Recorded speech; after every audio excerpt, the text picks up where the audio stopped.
Hello everyone, in this video I'm going to show a step-by-step tutorial on how to shop for car tires on OLX account. So first we're going to go to the OLX app. Then once you're here, we're going to click on the motors section.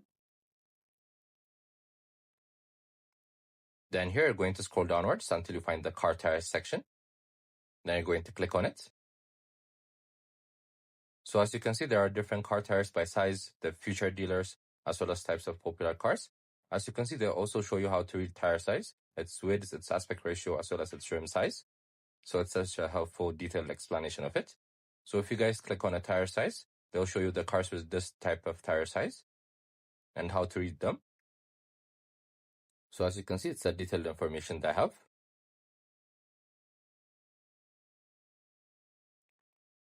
Then you guys can go back and also check the future dealers as well, their accounts.